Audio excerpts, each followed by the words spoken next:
Good morning. Welcome to the council.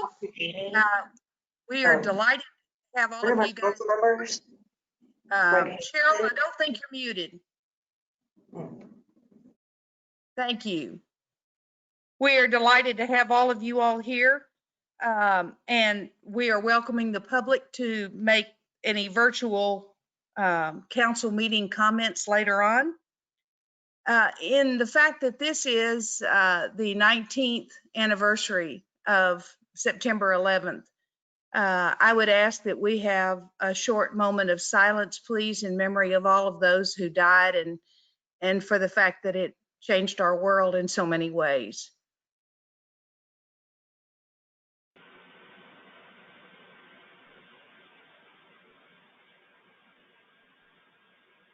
Thank you. If you are having any technical problems, please email the DFPS Council at the dfps.state.tex.us, and they will certainly help you get in so that you can participate. This is the very first time that we've ever had a virtual meeting, and I don't know about you guys, but if I didn't have a pill container, I wouldn't know what day it was. It's very difficult to move day to day, and the weeks sure go by fast. I can see why someone would consider it. It's odd. My goodness, next week is my birthday again. I just had it, it seems like. So I understand that everybody is sort of in an alternative universe and operating under different set of skills, and including computer stuff, than we've ever had to do before. So I'm tickled that as many of you could join us as have joined us, and I'm just sad that I can't meet face on with all of the council, and it's probably just as well though, because I am a hugger, and so it would be very difficult for me to just have to elbow touch or whatever they're calling it these days instead of being able to visit with you guys. Are you going to call? I think we've got, I know for sure that we have a quorum, so we're going to proceed on that. We've got two brand new two new members to our council, and I'd like them to introduce themselves. Please, Enrique.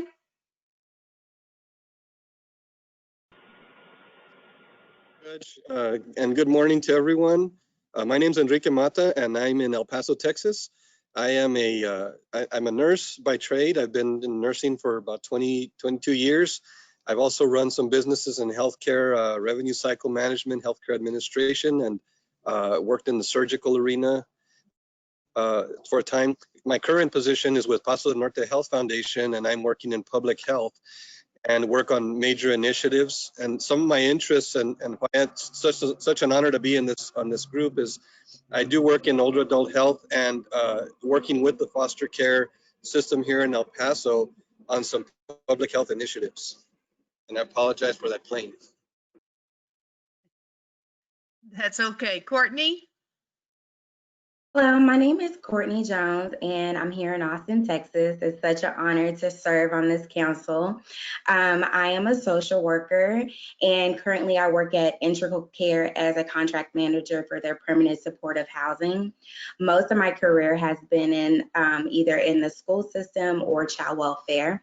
I had the pleasure of working for DFPS state office, and I have been a foster parent and an adoptive parent and a long advocate nationally and locally to help children that are emancipating out of the foster care system. I also have my own nonprofit called Change One to help young adults navigate the real world. So thank you so much for allowing me to be here.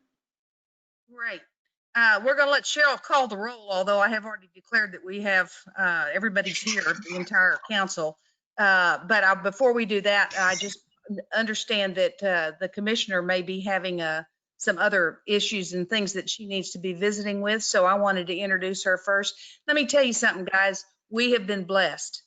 We have a really wonderful, this is the first chance that I've had to be able to introduce her, but Commissioner Jamie Masters is awesome.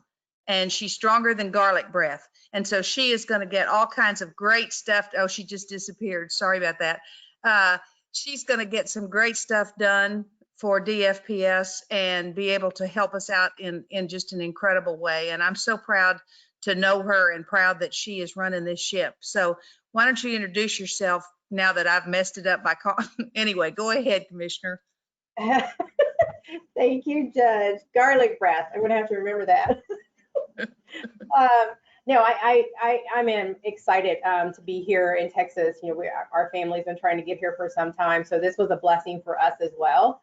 And you know, also a blessing to, for a living, be doing something that actually impacts the lives of others in what we hope is a positive way. And so there's much work ahead of us. And I know I'm later on the agenda to actually speak. And like the judge said, I will be going back and forth. The court monitors are also holding a meeting and they expect to see my face through at least some of that. And so please forgive the rudeness of being in and out, because this is very important to me.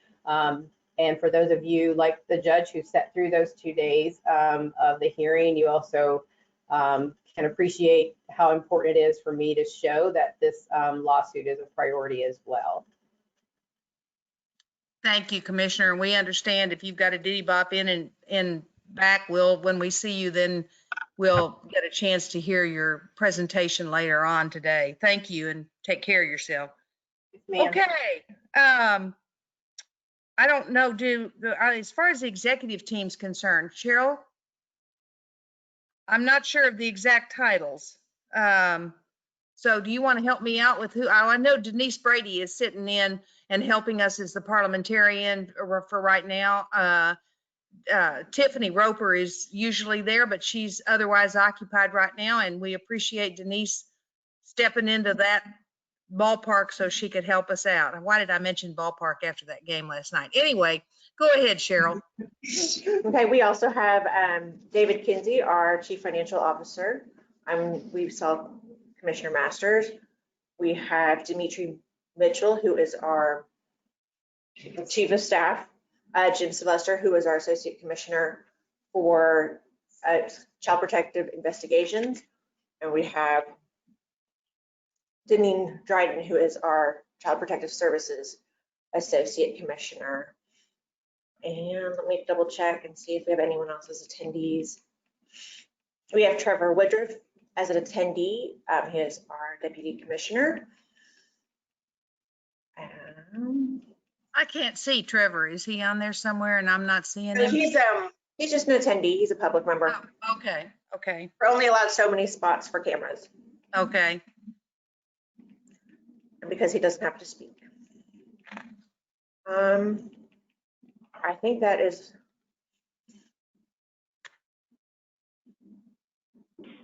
I believe that is all I see right now. Okay. Well, since I've called us to order, because we do have, now we have the entire, Mr. Hamilton, welcome. We're glad to have you.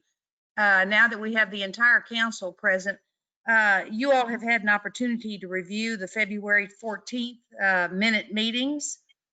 Do I hear a motion to accept them? I move that we accept the minute. Okay, and a second? I'll second. Okay, and I'll call for a vote. Does anybody have any objections first? Because I think that usually allows us to go ahead. Okay, let's have a vote. Everybody else in favor? Aye. Aye. Aye. Good. Aye. Okay, there being no objections, the minutes are accepted. Okay, the next council meeting, hopefully in person, will be November the 13th. And we're hoping that that will be an opportunity for us to be back in Austin. But if it's not, we certainly have this as an alternative so that we don't have to stop doing all kinds of business. As far as the planning calendar is concerned, there are certain activities that I'm going to be participating in. I don't, the rest of you may have seen the fact that they have posted some things for the Partners in Prevention hosted by PEI, and I've already signed up for it, and it looks like it's going to be a really good program. Also, they're doing the APS, the Adult Protective Services Program. That's going to be September the 30th to October the 2nd. The Partners in Prevention is October 21st and 22nd. And so we can sign up and attend those virtually because they're so far planning on doing both of those virtually. And that helps us do a deeper dive into what it is that the department is doing so that we can be able to offer. As you know, our enabling statute that came about that created this council says that we are to study and then make recommendations to the commissioner. Well, if we don't take time to try and study each of the individual activities that are being done by the council, we can't be a very active council in presenting ideas to the commissioner and to the board that runs DFPS. So we have divided into no more than 3 at a time on individual topics. And we have, up until the pandemic, we're studying individual topics and then hopefully getting to be able to make some recommendations for improvement to the commissioner. And once you get in and you start seeing all of the things that the department does, it makes you amazed that any of these folks in front of us have hair, because I would be pulling mine out trying to understand the very diverse. And when you look at the organizational chart, I think that Cheryl sent that out to everybody. You can see how many people and how many layers there are for this department. And so we are outsiders coming in trying to learn, and you get it from a very different perspective because, as I've said before, as a judge, I saw things totally differently than I do as a council member. And also you get to see the humans and the work that they're doing behind the fact. So hopefully the council members, y'all will have an opportunity. If any of you have done anything in these last few months that have to do with that would be of interest to council members, please raise your hand, let me know. We'll be more than glad to hear from you as to what it is that you've done that was part of what it is that we've been studying. Yes, Connie?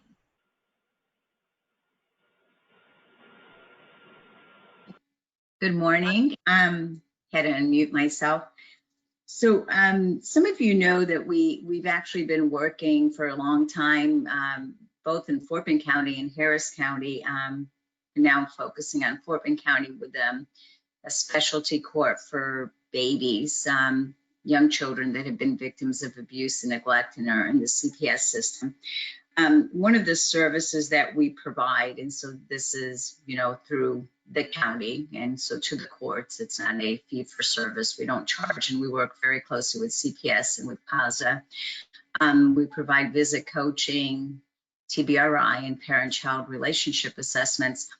So it's been really interesting working with our local CPS department and with PASA to provide those services virtually. And although initially challenging, there's also been several advantages to that because in some ways, we've actually been able to provide more opportunities for parents to interact with their children. And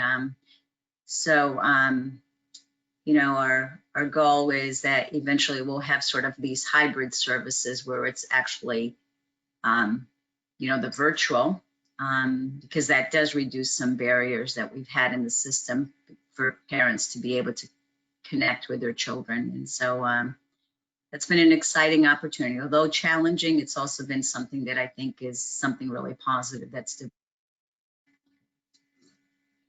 Great, thank you. Anybody else? Yes, Dee Dee. I have been attending every other week with Coastal Bend Wellness Foundation, their Zoom project that's called Time to Talk. And this is organized by Oscar Elizondo with Project Hope. And so what they're doing is they're bringing different speakers to come and talk to different agencies that work with our clients on how to help them and resources out there that can help them. So I wanted to share that with the council. That's what I've been doing the last couple of weeks since I've been home arrest somewhat. So yes, and that's very interesting in this area. And so the people that are attending is around our region. Well, we have folks and speakers that come from the Valley, and of course, Nueces and Jim Wells around this area. So they're doing a fantastic job for our clients.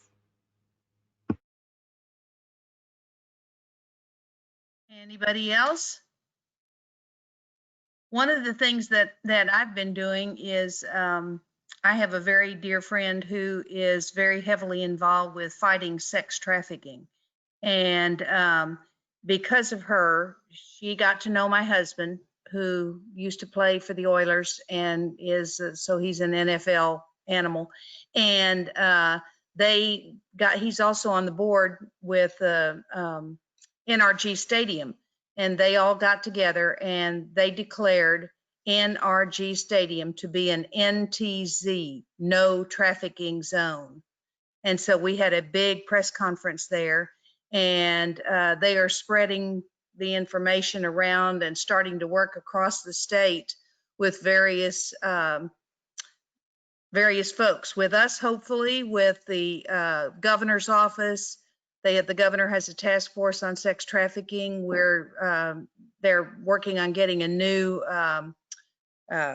platform that they can use, a computer platform to be able to trace these kids and stuff. So I just feel like that we've had so many problems with sex trafficking, which happens at Super Bowl games, happens to a lot of the places. And the NRG Stadium in Houston is doing some really good work posting information in the bathrooms for if you are being trafficked, look for the guy in the red coat, and talking to the various people who work there. And they're doing a lot of work with trying to spread information about it. And I think that happens to a bunch of kids. And of course, it's really been interesting because as a judge and a therapist, I've looked at this pandemic in a different way, realizing that so many of our kids that are abused, the way that we find out about it and calls are made is through the teachers.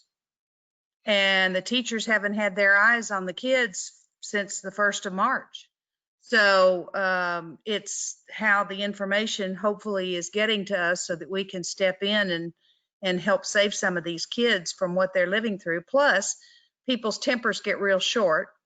And if you have a cruddy marriage and you're having to look at the same person across the table day in and day out and never have a break from them, that's probably part of the problem. We've got some domestic violence going on. And then the stuff for APS, there's nobody else keeping an eye on some of these folks. So this has been a real concern for me, for the agency, as far as all of the stuff that is bound to be piling up on them. Okay, anybody else? Yeah. Go ahead, Matt. I share that concern and been really fortunate through the COVID season here to have gotten to spend a lot of time with foster adoptive families who I think are really struggling with what you just described, being locked in a house together and one or more parents struggling with unemployment, underemployment, just the stress of homeschooling. And so we have started, my wife and I and her nonprofit Fostering Hope here in Austin started doing nighttime Zoom support groups for those families, just to talk through what are you dealing with, what are you struggling with. We have 3 adopted kids in our home, so we're not immune from the stress for sure, and working from home and trying to figure out school and technology and all the craziness. So it's been heavy on our hearts, and getting a chance to work with families directly who are on the front lines and struggling with this has been a real blessing, and we've seen some fruit from that. It's been interesting. We tend to mostly focus with families in Central Texas and even in Texas, but the Zoom thing has been an unintended blessing. We've got families from Costa Rica who's kind of stuck down there and logged in talking to us, and the geography has expanded and allowed people to connect in ways that maybe we couldn't before. So that same concern is heavy on our hearts, and we're just seeing evidence of it over and over and again, of the stress that this is creating on kids and families who've already working through trauma. Thanks, Matt. Anybody else? Okay, we're just going to confirm the quarterly meetings that will be coming up for the public to know about. November the 13th of 2020, February 12th of 21, May 14th of 21, August 13th of 21, and November 12th of 21. Judge Helms, may I step in for a moment? This is Cheryl. Sure. Okay, I just wanted to recognize a few more of our executive team and people who are stepping in for our executive team today. Camille Payne is here today for Kez Gould, who's our APS Associate Commissioner. Sasha Roscoe is here for Prevention and Early Intervention. Maggie Collins is stepping in for Lisa Caney in our Chief Operating Office, and Stephen Black is here for Statewide Intake. I just want to mention the rest of our team here. Great. Well, since I can't see them, I'm glad you can tell me that they're there. So we appreciate you guys taking the time to stop in the middle of what I know is busy time for you to join us. Okay. So we've sort of talked about the updates on the council members and all the stuff that we've been doing. So we need a report now on the program updates and general information from Commissioner Masters. Thank you, Chair Helms. Can you hear me? Yes. Okay. So I will give just a few updates, and then I'll ask the programs to present on the COVID-19 response, community-based care, and the upcoming legislative session. We'll start with a lawsuit. As you may recall from previous council meetings, DFPS is one of 3 defendants in the federal class action lawsuit involving children in PMC. The Fifth Circuit Court of Appeals issued its opinion on July 8th of 2019 and a mandate on July 30th. DFPS has been engaged in a number of efforts to implement the orders affirmed by the Fifth Circuit and working with the court-appointed monitors whose responsibilities include verifying our compliance with the district court's orders. In June of this year, the monitors issued their first report regarding the state's compliance with the remedial orders. The plaintiffs filed a motion to show cause based on the contents of the monitor's report regarding 17 of the remedial orders. The federal district court held a hearing on this motion last Thursday and Friday and heard testimony regarding our efforts to comply. I do want to thank again Chair Helms, who sat through both days with us and even called to check on us. It was a heavy experience, but the hearing was incredibly important as it highlighted that although DFPS is engaging in significant efforts to comply with the court's remedial orders, there's still much work to be done. I have tasked everyone in this agency, including myself, to fully appreciate our responsibilities and the role we play in this lawsuit and our compliance efforts. We have made many strides forward, and I want us to be successful in making changes necessary for the court to bring this lawsuit to a close. Hold times for statewide intake was addressed numerous times during the hearing, so I'd like to transition to that update. The average hold time through July for English calls was 4.8 minutes, which is significantly better than the Legislative Budget Board's performance measure of 9.8 minutes.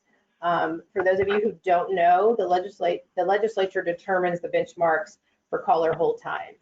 Statewide intake has also seen a reduction in intake staff turnover through the first quarter of fiscal year 2020. They are on pace for an annualized turnover of only 6.3%, which is a 62% improvement over last year. And finally, within just a couple of weeks of COVID, statewide intake was able to get all staff at home teleworking with no negative impact to services. In addition to statewide intake coming up numerous times, CPI also received quite a bit of attention during the hearing. CPI recently implemented a structured approach to case reading, and all supervisors began using a standardized tool for all case reviews and closures in August. This month, CPI regional leadership will start using a planned business process, which outlines the role of the program director in evaluating the supervisor's ability to consistently make sound safety decisions. Staff from investigations and family-based safety services have worked diligently to update policy and our case data entry system to put into effect what we are referring to as concurrent stages. This change allows staff to provide services to families in an open FBSS stage while concurrently completing investigative tasks. The goal is to engage families earlier so that family-based safety services can promptly assess and evaluate family strengths and needs and expedite support at the most critical time of DFPS involvement. The policy update also provides guidance on cases that are appropriate for family-based safety services intervention. And if I can move to PEI or prevention and early intervention, throughout May, the program conducted its first virtual spring listening tour and heard from over 200 PEI funded grantees told us about the changing needs of communities across Texas, and we began gathering information for the 5-year strategic plan. PEI collaborated with KC Family Programs to conduct community leader meetings in Amarillo, Corpus, El Paso, Houston, Odessa, and San Antonio. The Violence Prevention Advisory Panel was formed when counties started handing down their shelter-in-place orders. The panel is comprised of a group of experts that keep agencies informed about any concerning trends they are seeing and assist with messaging to help families cope with stress brought on by COVID-19. In response to the isolation and stress that many families face, PEI increased its Help and Hope advertising campaign and focused messages that resonate with what families are experiencing, directly directing parents to PEI's Help and Hope website for resources and support. Since April, the Help and Hope website has had over 2 million visitors. This level of engagement speaks to the quality of content being provided, as well as the need that families have for support. Lastly, I'd like to give a quick update on human trafficking. As for human trafficking and child exploitation division, the DFPS protocol for care coordination was launched in February. The protocol outlines the agency's expected and coordinated response when working with the Texas Care Coordination Team. The protocol also addresses how DFPS collaborates with other anti-trafficking partners in identifying and recovering victims. The team provides children and youth victims of sex trafficking with a continuum of care that includes planning and services, both short and long term. The Coordinating Council is a small group of representatives from state agencies who are tasked with inventorying and evaluating all human trafficking programs administered by state agencies, higher education, and political subdivisions. And those political subdivisions include counties, cities, towns, villages, and special districts such as school districts and water districts. In May, the Coordinating Council released the strategic plan entitled Charting an End to Human Trafficking in Texas, which outlines recommendations to halt and prevent human trafficking in Texas. And I do hope I know by the next meeting, we will have some additional updates because there are several partnerships we are forming around human trafficking and also around homelessness for our kiddos that age out, that put them at greater risk of human trafficking. And so we hope to be able to share more about those efforts that we're working on. And we will hear directly from CPS, CPI, and APS next. And I will apologize again for the back and forth, but I will try to be present for as much of this meeting as I can. And this concludes my report. Thank you, Chair Kellums. We welcome you back any chance you get to come back and join us. Okay. Deneen, I think you're up next. Can you hear me? Yes, ma'am. Great. Good afternoon, Council Chair, Judge Hellams, and council members. My name is Deneen Dryden, and I am the Associate Commissioner for Child Protective Services. Thank you for the opportunity to share our CPS response to the COVID-19 pandemic. It is crystal clear that during this pandemic, our staff are mission-driven and never stopped working to make sure children were safe and that our families and our caregivers were supported. I am so proud of the work of our frontline staff performed in all 254 counties. They demonstrated their commitment to our children and families while coping with the virus that impacted their own families. Slide 2. The COVID-19 virus impacted every facet of our work, and we would be here all day if I tried to describe every practice that had to change or the protocols that we put in place during the last few months. What we learned about the virus and what was needed to respond to it changed, as did our actions. Our staff were flexible, responsive, and frankly creative in handling these circumstances.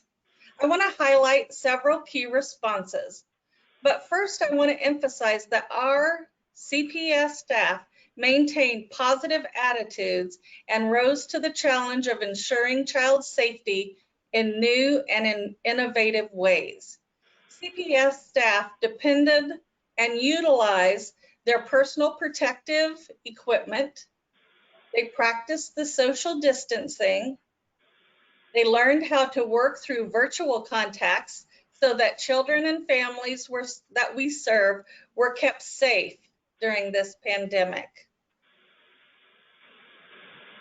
The single greatest change for our staff as we interact with children and families was going to virtual instead of face-to-face. The virus required that we modify our protocols and contacts several times during the past month. When it comes to face-to-face, if there was ever an issue of safety for the child, we continued to see them in person. Face-to-face contact also continued for families and family-based safety services where we had a child that remained in the home. We also continued face-to-face contact for families where a child's safety was addressed in an out-of-home setting and in our conservatorship. In March 2020, that's when face-to-face contacts were replaced by our virtual contacts. We gave guidance to our staff on how to best assess safety using the new technology.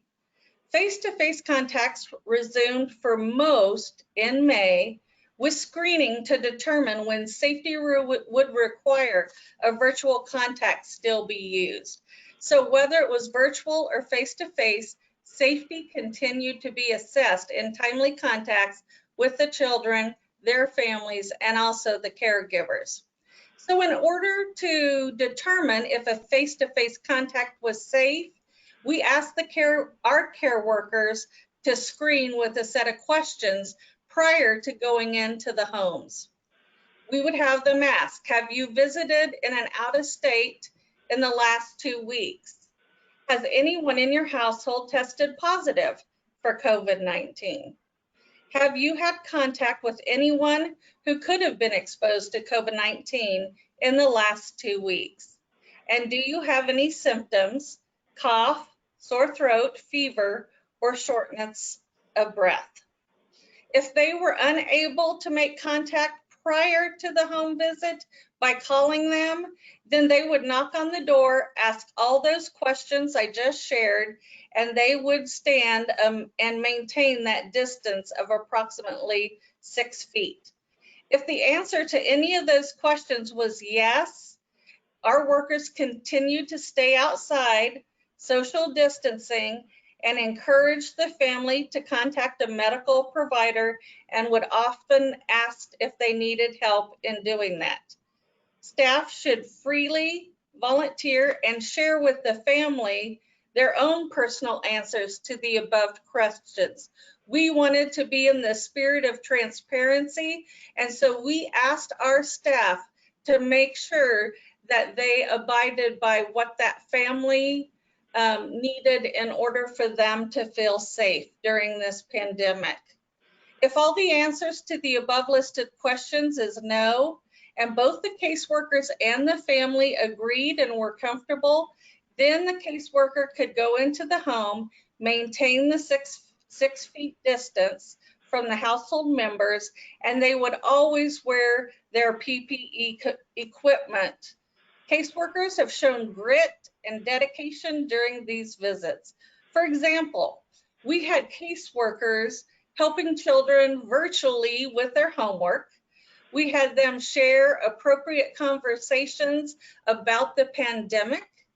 We had them demonstrating hand washing techniques and singing the alphabet to show how long you're supposed to wash your hands per the guidelines. And we also saw staff playing peekaboo with their masks with some of the younger children to help them get used to the masks as safety precautions. All of this was done virtually. Parent-child and sibling visits were also modified in the beginning. Initially, contacts were maintained between parents and children, but we did them in the offices so that we could kind of control some of those safety environments. Sibling visits and visits with extended family were suspended for the time during that first initial COVID outbreak. And although it was difficult for families to endure that physical face-to-face, and we suspended that, we know that many families experienced an increase in virtual contact. What also happened was that we saw through the virtual contact that biological parents and the foster parents were bonding in a way that we had not seen before. And so we are going to extend that past whatever this COVID experience, because we know now that above their face-to-face visits, that they can continue at any point every day, continue those virtual visits between the foster parent, the child, and the biological parents. And we see that as a win-win for everyone. Prior to resuming actual face-to-face visitation, we help parents to prepare for the visits, very much like asking the questions. We had our medical director, Dr. Rodriguez. He prepared 2 videos for us. And in these videos, one was to staff so that they could share them with the parents on what to expect when they came to visit their child. With this new world that we were living in, and also address expectations and provide some guidance. These were done in Spanish and English, and we were able to share these with the rest of the country as we were sharing best practices as the child welfare leaders. Family group decision making. In March 2020, CPS continued to provide this service, and we provided it virtually. This is another one of those win-wins that we will continue to do ongoing. What we found was transportation was no longer an issue. More parents and more loved ones and kinship were able to come to these important family gathering meetings, group decision making, and they were able to participate. They didn't have to leave their job to transport. They could just be on their computer and be a part of that. So although it's been challenging, like another person has shared this morning, we also see that we have some things that have been beneficial that we will continue. And we know that our courts, that we've maintained a long-standing partnership with Texas Supreme Court Children's Commission and the Office of Court Administration. And during the beginning of the pandemic, it jolted us for a second, but what we know about some of our courts is they were already doing virtual, and they were already doing some things with the technology. And this was another area where we still had adoptions that were consummated. We had children return to home. We had children and youth that exited to positive permanency, all with virtual hearings. And this was another part that our courts were able to share with other states because they were ahead of the curve. And so on this slide, I'd like to turn it over to Jim with CPI's COVID response.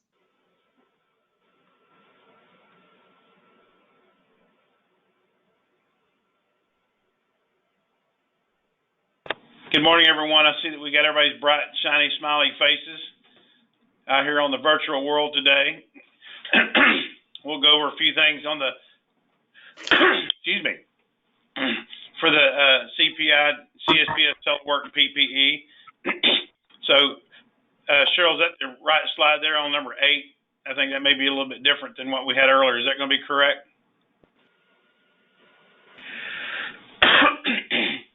I think they need to go back a slide. One more. There you go. That wouldn't be me on It's the virtual. Here we it's go. 7. There you go. DFPS CPI virtual court hearings and family group decision making. We had, each jurisdiction in the state has different limitations on technology and their philosophy on how they want to do the virtual court hearings.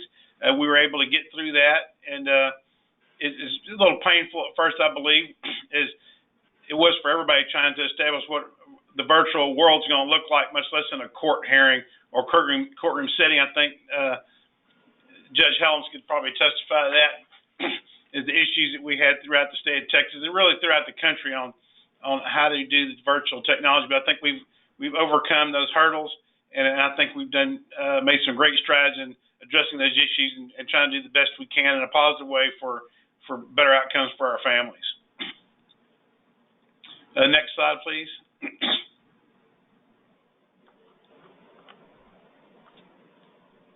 How about you want to go to the next slide, Cheryl? Here we go. DFPS medical response. We continue to ensure children and youth had their medical needs assessed with a 3 and 30 assessment requirements, the initial 3-day exams, canned assessments, the Texas Health Steps checkups available in person were a priority for our youngest children.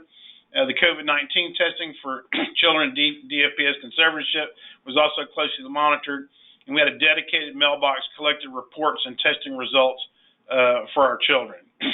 And of course, the CPS medical services staff worked diligently and worked very hard with Star Health, the Superior Health Plan, to obtain copies of lab results for the child's health passports. That was really an ongoing effort, and they did yeoman's work trying to keep that up and running in the CPS side of the house. That was more their issues, and they did a great job with that. Next slide, please. Teleworking. The DFPS in March 2020. I will tell you that the IT side of our house with Lisa Caney has done some extraordinary work, unbeknownst to us, that we'd be in a pandemic and the telework would be crucial. We had already worked diligently to have the telework, or at least work from the field capability. And we really, unbeknownst to us, had some trial runs during Hurricane Harvey.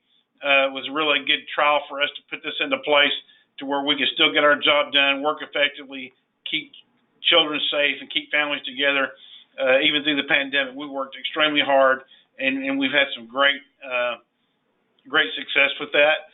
In addition, though, the PPE, like everyone else, we had the personal protection equipment. We had some shortfalls in that, like most people did. We kind of got caught with a short-handled shovel when we first started this program. We just really didn't have everything we needed, nor did anyone else. But now we're ahead of the curve on that, and Lisa Caney's group, and specifically Maggie Collins, coordinated that effort to keep us safe, and as well as keeping the family safe that we go see every day.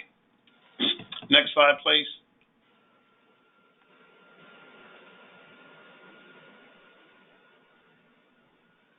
There we go. The CPI investigations was critical in us ensuring that we continue to do our job and do our face-to-face.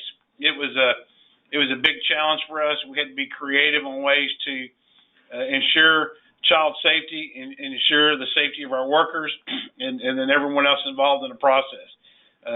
All our CPI staff are mandated to wear their PPE when they're doing screening and asking questions and entering a home. They continue to be required to make face-to-face contact.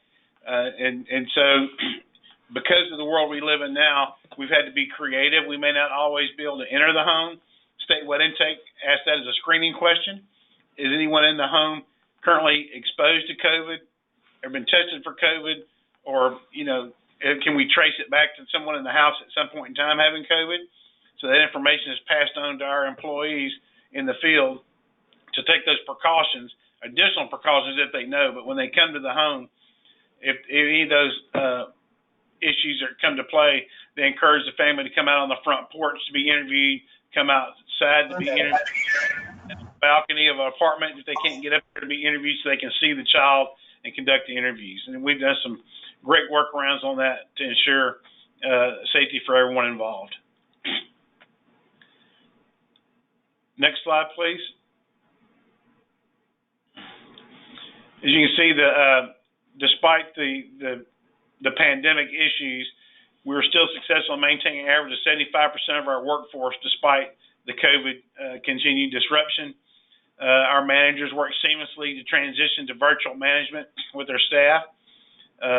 We continue to work with little to no disruption amid COVID-19 and the looming hurricane that came in regions 4, 5, and part of 6. It was remarkable how well the team came together from the entire agency to ensure safety for our clients. And through this COVID, we've still been able to maintain 86% timely face-to-face for our priority ones, and then timely. And then if you look at the percent seen of the P1s and P2s during the same time period, we're in the neighborhood of 97, 98%. So the kudos to the investigators in the field have done a wonderful, wonderful job in ensuring child safety by getting out there in the field, regardless of what's out there with them with the COVID infestation, across the state. And also, if you look on here at the last one, they've been successful in reducing a backlog and finding a resolution for families in a significant period of time. Our caseloads have been cleaned up. We were at now we have a 10.6 average daily caseload across the state, and a year ago we were at 13.6. So there's been some positive out of this too to help get things cleaned up. Next slide, please. And the conclusion is I think we were very clear that the pandemic does not stop child abuse or neglect. It may slow the reporting of it down, but it does not stop it. We've continued to be essential to the community, ensuring child safety, working to mitigate the risk of future abuse and neglect, and getting out there in the neighborhoods and the community and trying to do our part as best we can. The CPS staff ensured that it did not stop family unification. They maintained connections, and they did positive permanency in doing their diligent work. Overall, the DFPS staff, CPS staff did not let it diminish the commitment to our mission to protect the unprotected. And I can tell you, Judge Helms, in my 30-year career at the Travis County Sheriff's Office, doesn't hold a candle to some of the experiences I've had here and the opportunity to serve the entire state of Texas to keep children safe and families together and protect our most vulnerable populations, to include the adult protective services piece. It's been a wonderful. I've really enjoyed working here, and I thank you and the council for your participation and support of what we're doing. Thank you, Jim. I think you're up next, Camille. Hey, Judge, before we move on, do we have a minute for a question or two? Sure. Thanks. I'd love to hear just really great information. Thank you, guys, and just thank you for the incredible creativity and flexibility that you and your teams have shown through this. I knew it was probably happening, but to get confirmation of that here is really heartening. I'm just curious, either Deneen or Jim, from your perspectives, do you have data as of yet since the beginning of COVID that would just show generally trend lines related to whether it's investigations or removals? We've all sort of known and heard about that, a good amount of reporting of abuse is happening. It typically happens by teachers or school officials, and since that's not been happening Wondered if that's had an impact, but I've also heard, at least anecdotally, that some of our hospitals and trauma centers are finding that when kids are brought in, they're experiencing that the abuse has maybe been going on longer and is more severe because it may not have been being reported by school officials. Do you have any, can you shed any light on what you're actually experiencing in the data on those fronts, just to give us a sense of how the system's been affected in that way? Matt, this is Jim. Yeah. We can try and research that and pull that up.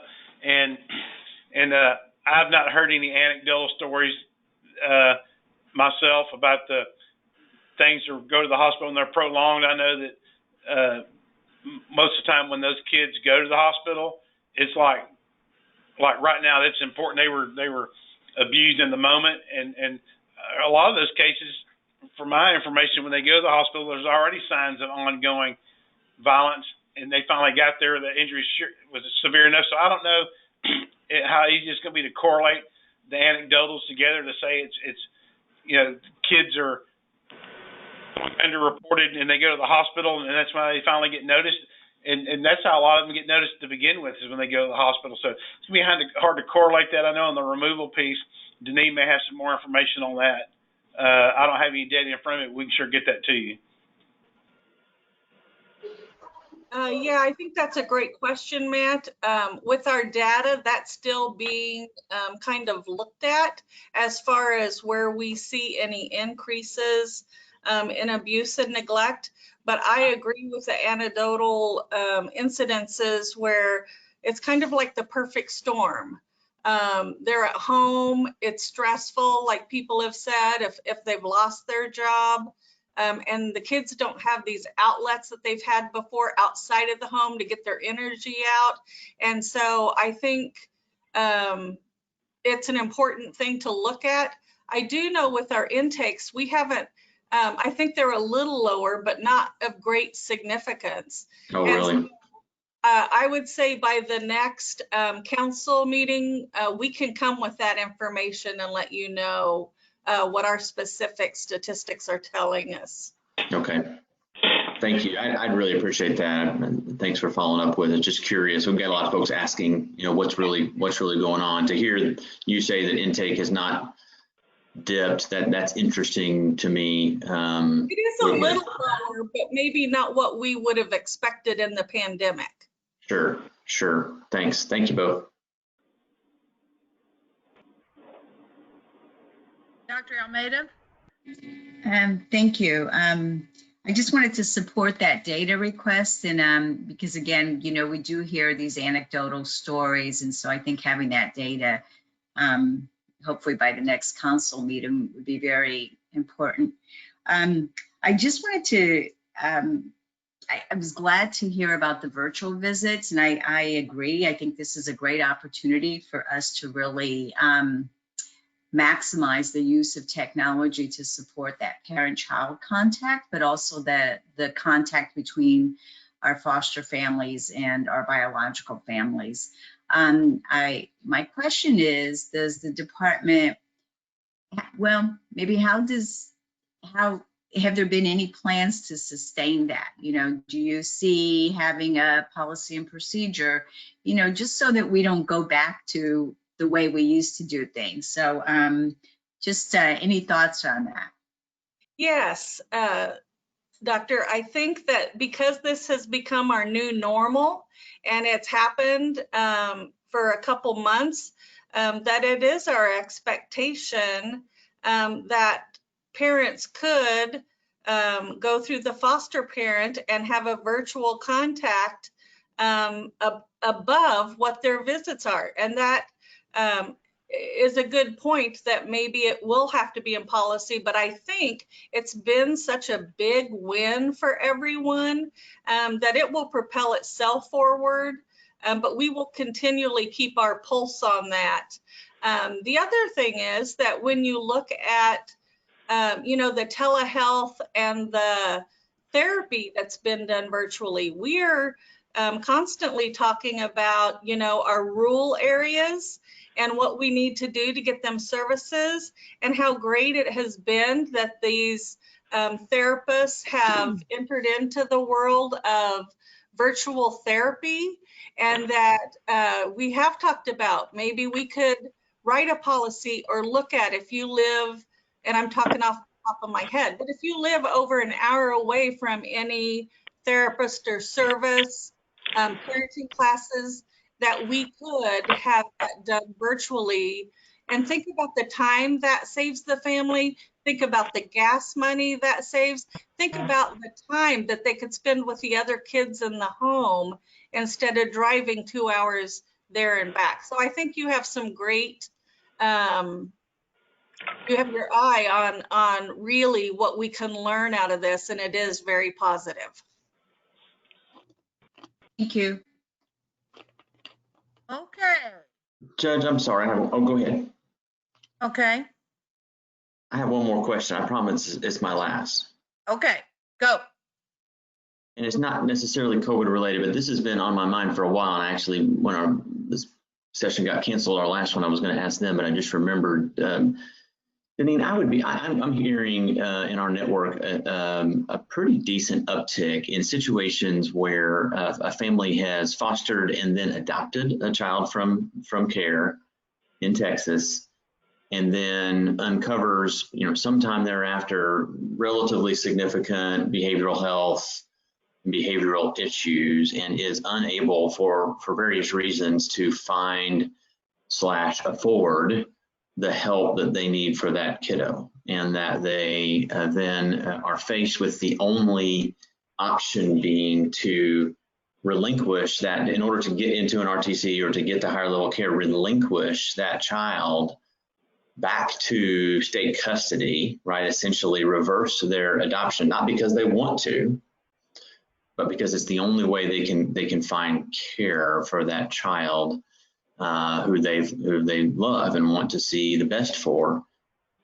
And I know we don't want, this is not on the agenda for today, but I would really appreciate either offline or otherwise some feedback on what's the real incidence of that, and what, if anything, it is the department looking at to handle those unique kinds of situations. I would, I don't know what the law allows, I don't know what department policy allows, but I would love to see some attention paid to carving those kinds of cases out into some kind of a program, if it's not already, that would allow for something other than a complete relinquishment of custody of someone who's become a son or daughter, right?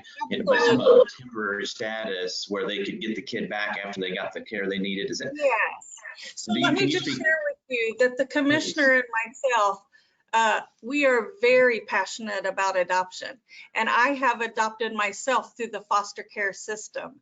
And I can tell you that Texas is above and beyond what other states are when it comes to the behaviors that come up afterwards. And so I would first say that there are resources there, and Texas is very proactive that child can come receive the services or go into a treatment that they need to, and we do not have to have the parents terminate their rights to do that.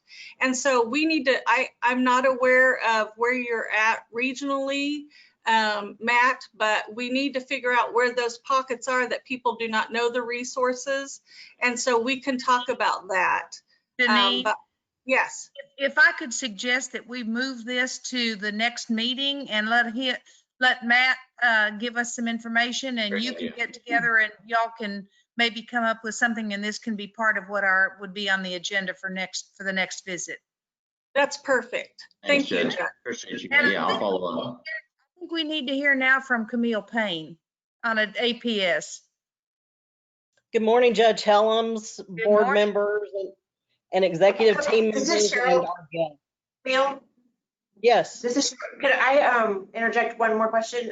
We have Stephen Black, the acting associate commissioner for statewide intake. Can we go back to Matt's question real quick? Is that okay, Judge? Sure. Okay. Stephen, are you on the line? I'm on the line. Can you hear me? Yes. Okay, just to answer the question about our call volume, in the spring months, we did see a little bit of a drop For instance, April is typically our busiest month because it's Child Abuse Awareness Month. With school being out, we did see about a 25% decrease in the calls that we handled that month. Once summer got here, the normal months that school is out already, those summer numbers look pretty consistent with what we've seen in previous years, but we did see a little bit of a drop in April and in May. Thank you. Okay. Camille, I keep trying with you, honey. Come on back. All right, here we go. Good morning once again. My name is Camille Payne, and I serve as the Director of Field Operations for Adult Protective Services. And thank you for the opportunity to provide a brief summary on how APS has responded to COVID-19 and how COVID-19 has affected our resources. Number one, APS responded quickly. It became clear in mid-March that the pandemic would affect how APS did business and how we served and protected our clients, not only from abuse, neglect, or exploitation, but also protect them from unnecessary exposure to our staff who may be unknowing vectors of the COVID-19 virus. It was clear early on that the elderly and disabled were at high risk for serious and even fatal outcomes as a result of contracting the virus. We all remember the nursing home facilities that had rampant spread of the COVID-19 virus and the high mortality rates for those patients. At the same time, we had great concern for our staff and their families who, if they contracted the virus, would be unable to perform their job duties. One second.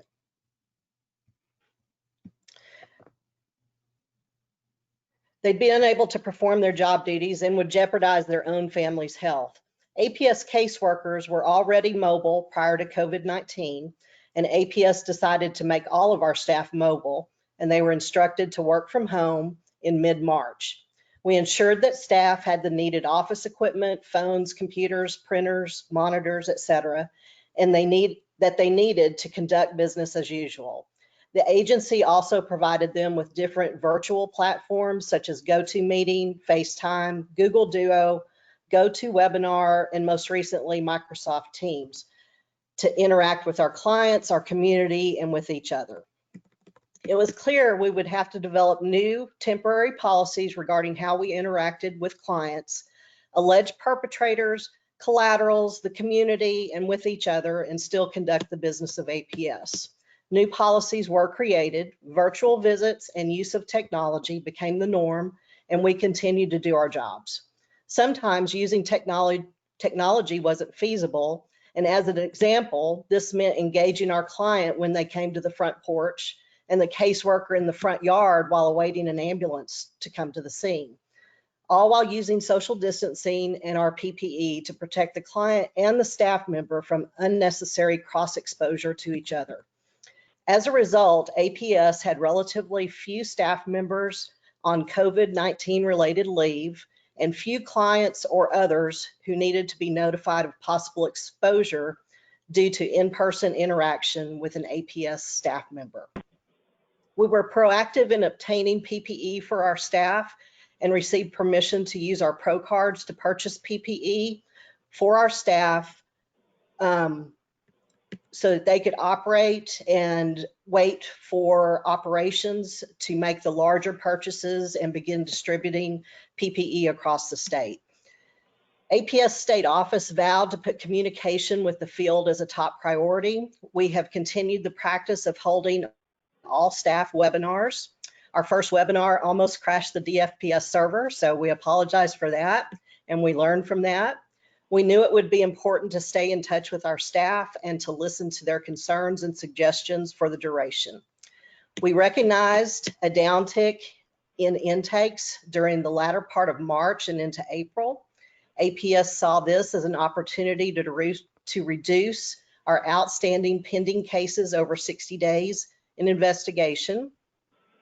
This was an unforeseen opportunity to hit the reset button and clear out older cases, which in turn would benefit the program when a predicted spike in intakes occurs as the pandemic continues or when the state completely reopens. Cases pending over 60 days in investigation have dropped into the single digits compared to 15 to 18% or higher.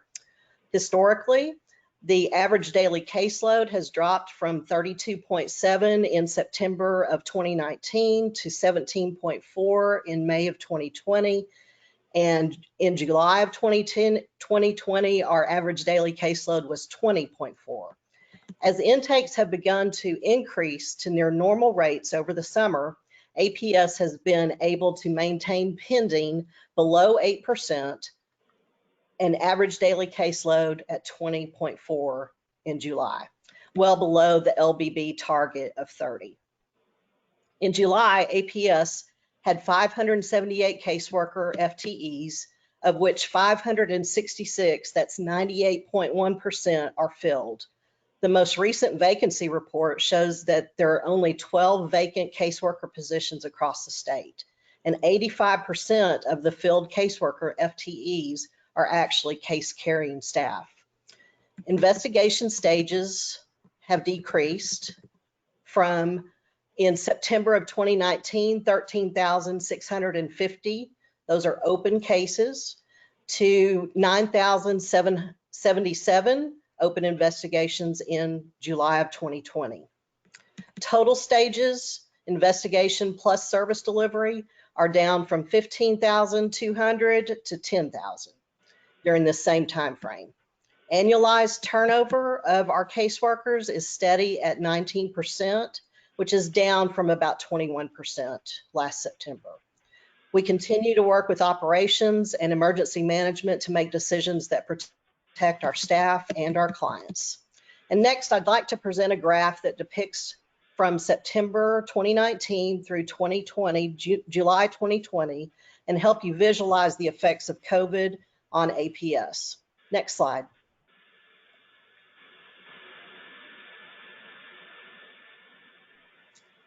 So in the green bar graph, you'll see that caseloads decreased drastically from mid-March through April and May due to a low number of intakes. This is for APS only. During that time, our average daily caseloads were 17.4 in May and 20.4 in July. The blue line depicts the number of intakes received by statewide intake. Notice the drop from March and April and the increase that began as we moved into May. The red line depicts completed investigations, and this spiked from March to April while we had a lull in the intakes. And the orange line depicts open pending cases drastically dropping from February through March and April and leveling off in May. In the next slide, I'd like to show you the progress we've made from September 2019 through July 2020.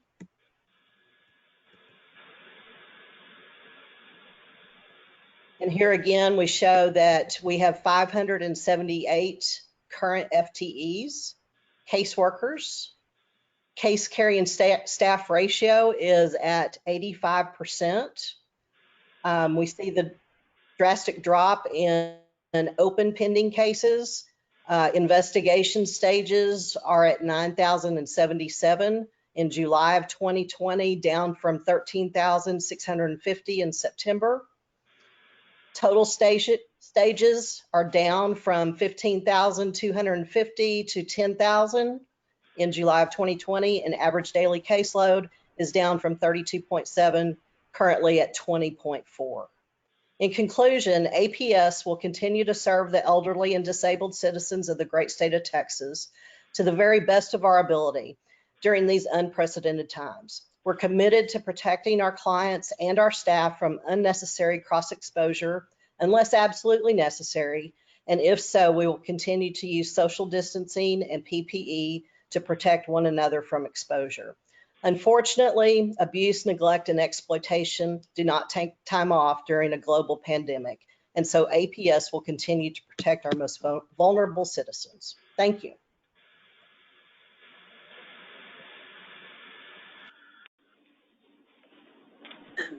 Okay. I believe we're going to get an update now on the CBC, on the community-based care. Deneen? Okay. We're going to look at the different regions of our state and where we have our catchment areas. Our first one we're going to look at is Region 3B. You can change the slide. One more time.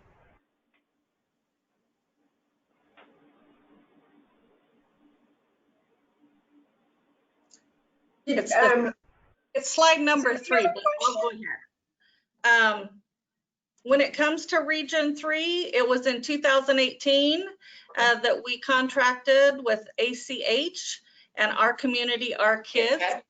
In October 2019 is when Our Community, Our Kids formally announced startup for Stage 2 and began implementing Stage 2 work plan and transition activities.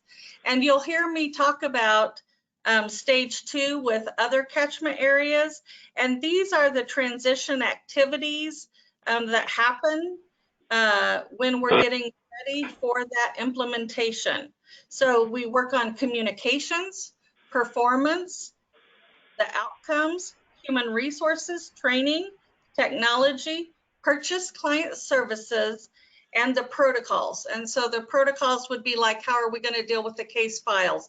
All the things that go along with that kind of transfer. And so it was in March of this year that we certified readiness, and Our Community, Our Kids began Stage 2 implementation.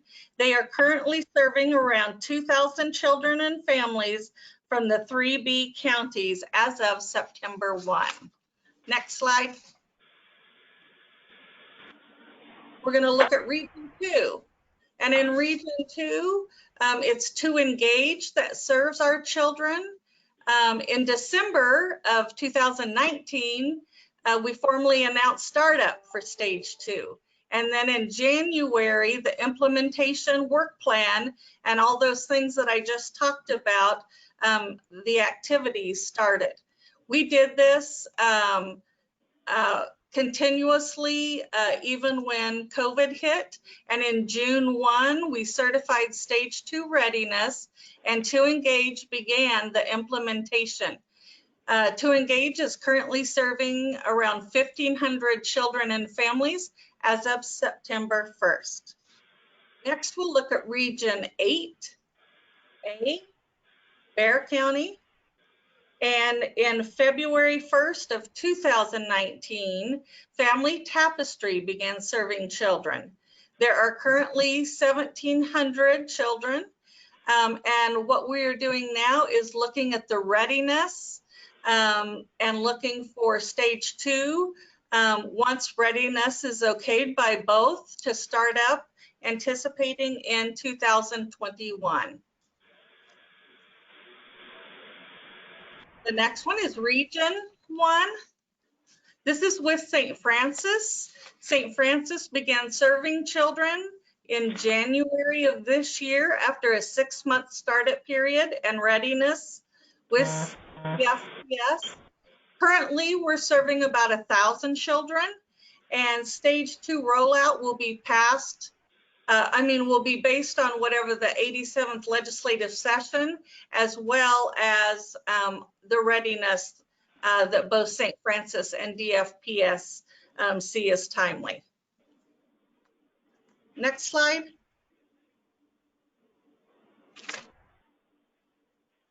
(8B), we put out a request for application, and in 2019, it did not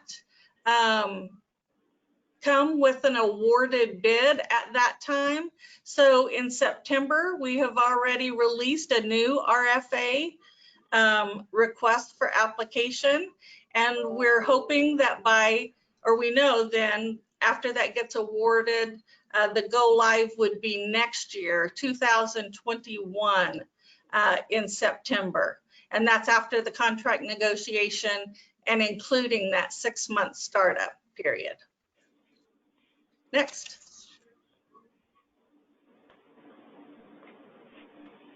So when we look at the implementation, we'll be giving in December of this year another annual plan update, which will hopefully give the anticipated state rollout schedule. It will also modify the catchment area map, where we'll be going from 16 versus 17 catchment areas, and that's where we're seeing 3A and 3B. Next. We also have a process evaluation. We have contracted with Texas Tech to provide for stage 1 and stage 2 of community-based care. The evaluation will identify like the key successes and also the barriers, and they will make recommendations that will impact our future implementation efforts. This report will be published and we should have a draft of it any day. Next. These are the system change efforts. CBC encourages local flexibility and innovation, and it is a performance-based contract. And then these are just the things that are underneath each one of stage 1 and stage 2 innovations. Our next slide is going to show some performance outcomes of our community-based care, and it's going to look at fiscal year of 2020, and it is the third quarter. And so as you can see at the top is the different catchment areas and regions, and then the measures are the priorities.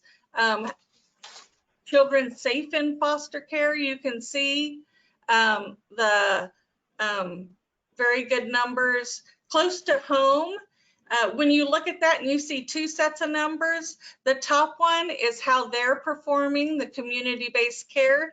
The italics numbers is where we as DFPS performed. And so you can see when it comes to the rural areas how we need to continue to work on getting foster homes so we can keep kids in their catchment areas. But these are the other ones that we listed was, are they in a family home setting, the least restrictive? How are they able to keep the siblings placed together? And also then the independent living PAL completion by age 18. Next.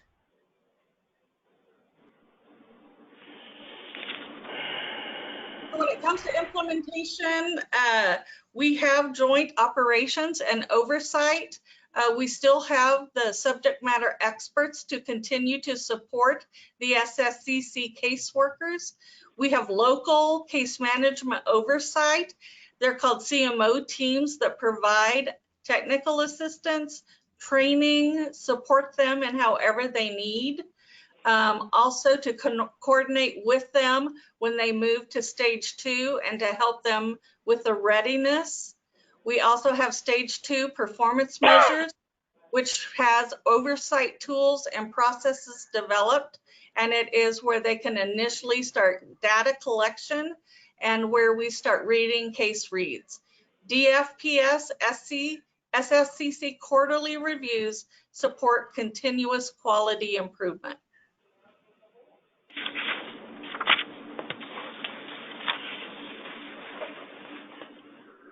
Any questions?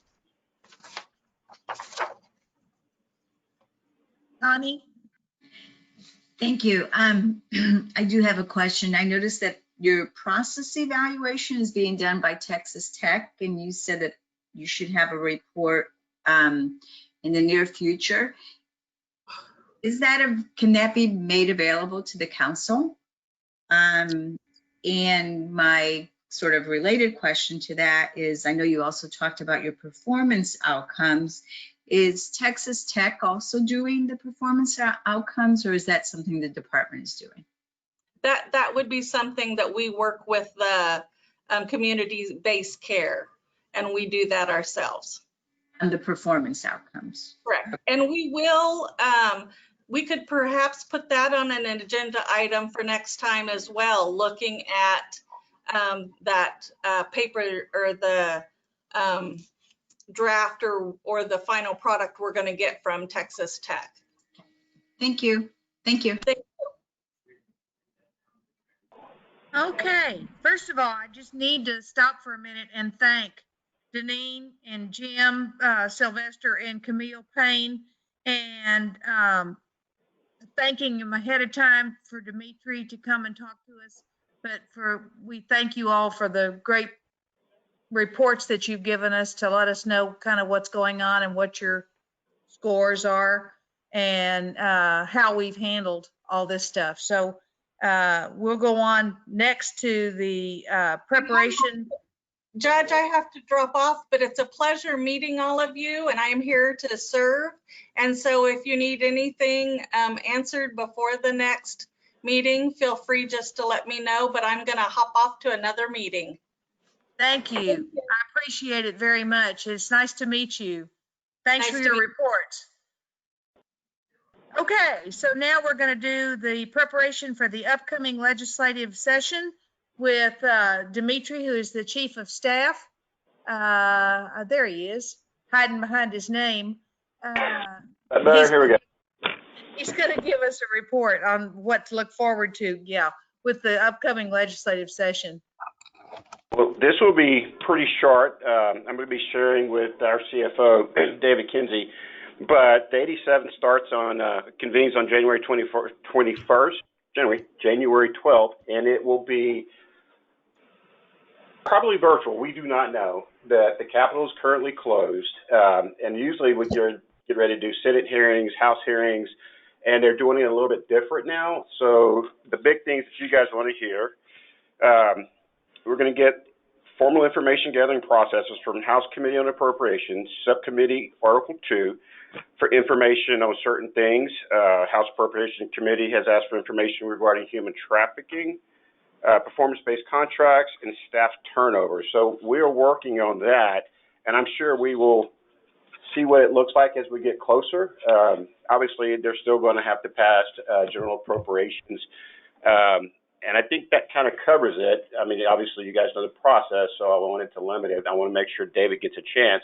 But if anyone had any questions about anything.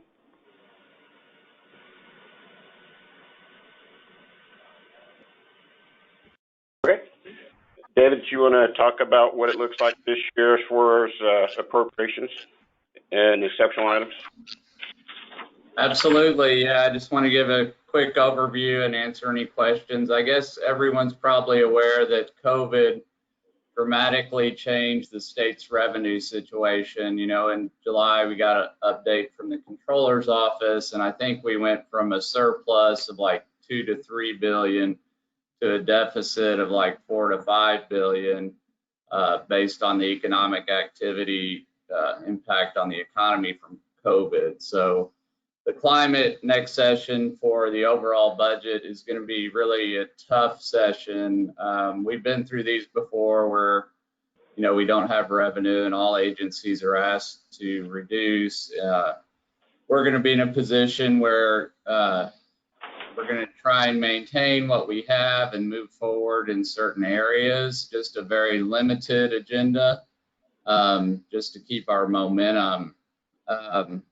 We did get instructions from the Legislative Budget Board and Governor's Office on our appropriation request, and our due date for that is October 2nd.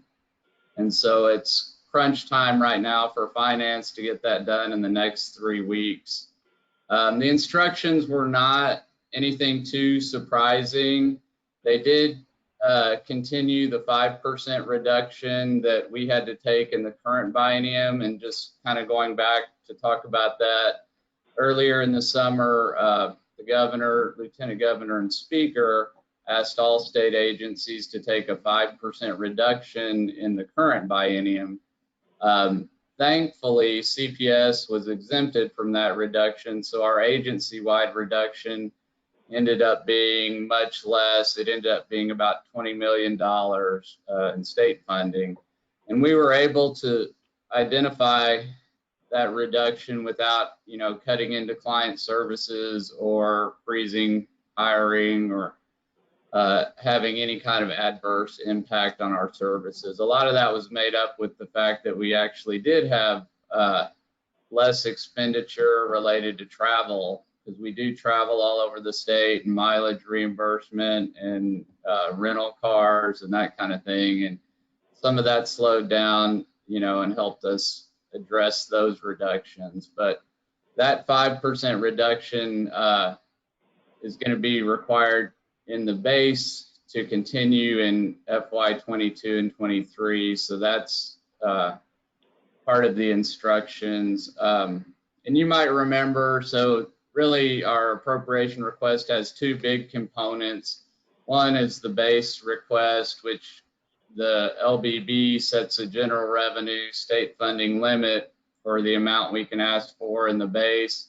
And then everything else we have to put into what they call an exceptional item, which is anything above that base that the LBB sets. So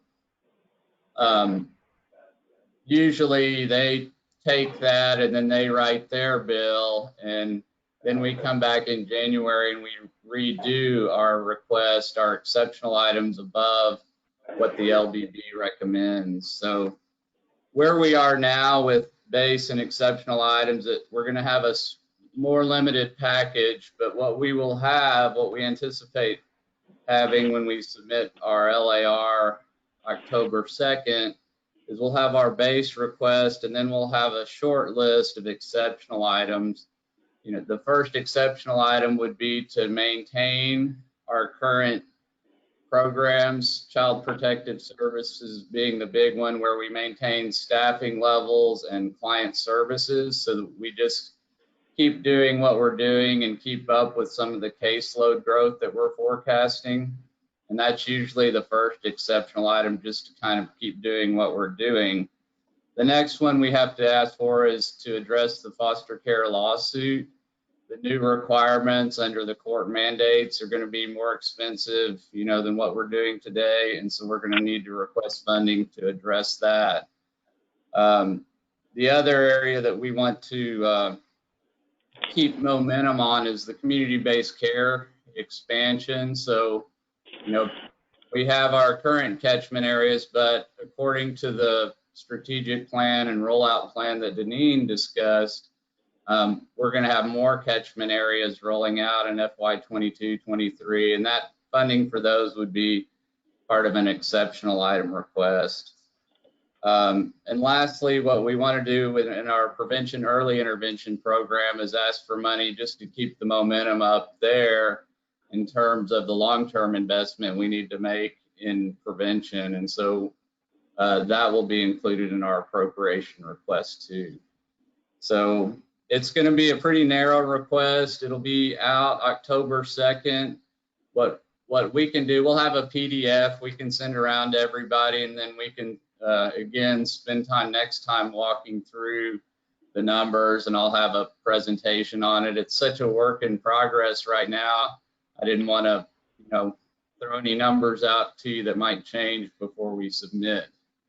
But the climate next session is going to be one of those tough ones that come around every decade or so, where the focus is going to be on tightening budgets and maximizing revenue where we can, and just maintaining what we have, essentially. I'll stop there if there are questions. Okay, thank you, David. We can add you to our thank you list. For you and Dimitri both, we appreciate your report to us. And of course, you never know what's going to be with the upcoming legislative session. So we'll just kind of keep our fingers crossed and hope that they understand the necessity to keep us rolling. But thank you for your report. Thank you. Dimitri, did you have something to add? I was just going to add, I apologize. I had to leave for a second, and I apologize. My presentation was rushed, so if there were any other questions for me, I am available. What'd you say? You on the phone? I'm in a meeting. Is that Jim talking? Dimitri. Hey, who is ever talking on the background? We can hear you. Thank you. I apologize about that. Back to you, Chair Helms. Okay, thank you. Okay, The next portion of our program is we are moving to public comments. This is the next item on the agenda. We welcome input from the public and stakeholders regarding issues that are very important to them. We always appreciate hearing from the public, and we really do value your input. Please know that no one on the council, Commissioner Masters, Denise Brady, or anybody else in the council's office are able to comment. We're listening closely, but we're not able to comment on any of the public testimony. But this is your opportunity to share the information with us. If you plan to talk about a specific case, a representative is here from the Office of Consumer Relations. I think is Jose available? Yes, ma'am. Okay, great. And so he can talk to you afterwards and share the contact information with him. They'll get in touch with you after the council meeting. They will listen to the testimony being given and we'll get in touch with you after the meeting. We are observing a 3-minute limit on all speakers. Our timekeeper has a time clock that you will see when you are talking in front of you as it counts down to let you know how much time there is left. There will be the timer on the screen. The public commenters who signed up to speak is on the council web page, and they will be unmuted during their 3 minutes to speak. Cheryl will mute them again after their 3 minutes is up. When you speak, make sure you have unmuted yourself. There's the timer thing that you're going to see. Make sure that you've unmuted yourself on your phone or your computer, and the order of the speakers is on the screen now, or was on the screen. And I think our first speaker is Ivana Katochville. I'm sure I've butchered that, and I apologize.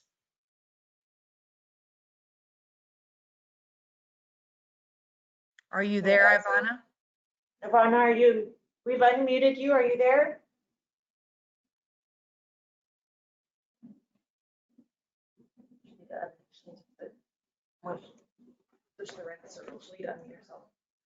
Ivana, you need to unmute yourself. We've unmuted you on our end. She raised her hand, so she's having trouble. You hear me now? Yes. Okay, hi, my name is Ivana Kratovel. I would like to present a different view of a street example, what can happen, because I believe some of you are unaware, and maybe if you are aware, you can make correct changes. May I speak? Yes. All right, so I was approved childcare provider by the Department of Family and Protective Services from about 2012 to 2018 when I became permanently disabled. During the time I got divorced and my ex-husband was very rich, so he hired lots of attorneys that I could not pay for. As you may be aware, CPS is not involved in civil cases. I was investigated, however, with CPS several times, always cleared out as a good parent. Didn't matter, money talks at the court. You do not have right for attorney unless there is a removal of parental rights, which is not necessary if they remove only custody. But that kind of has almost the same effect. And you don't have even right for translator, like English is my second language. I didn't even know what was going on at the court. Didn't matter. So when I called CPS and I told them, by the way, my ex-husband has child pornography, and they went to investigate, they didn't look in his computer. They only look at my son, gave him a doll, and they said, oh, your son didn't cry when we touched pee-pee. But I didn't say he does something to my son. I said he has child pornography. Nobody ever cared.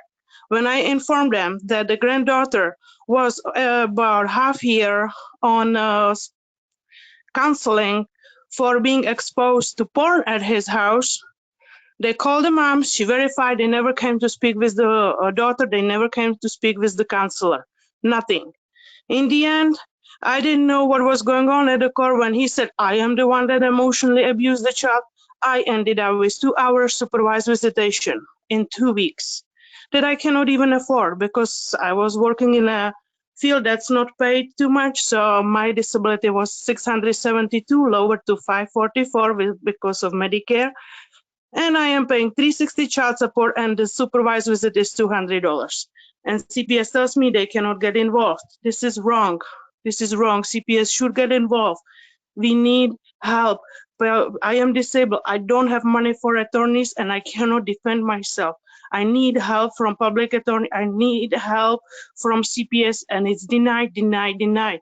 In the end, my child is the one being abused because there is parent alienation, as he cannot even see me, and that is a child abuse.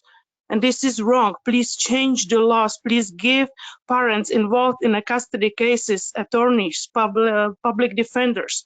We need them. We cannot afford them, especially people like me, disabled people. It's for the child that cannot see his biological mom, because mom would die if she would pay for the visit. And mom didn't do anything. Clean background, no CPS report, nobody cares. This is wrong. Please change the laws. This must change. Please. I'm literally shaking right now because I was turned down so much.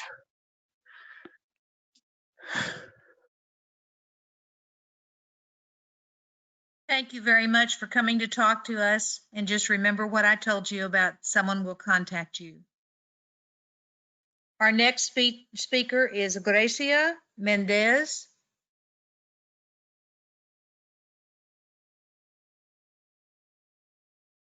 I don't believe she is on Judge Helms. We cannot search her name.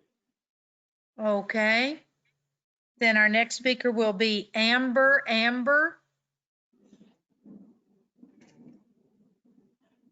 Or Amber Schooler. Oh. I don't see her either.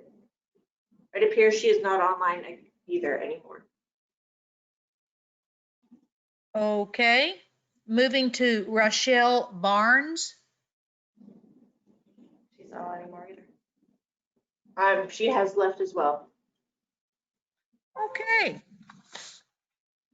Well, that speeds us up.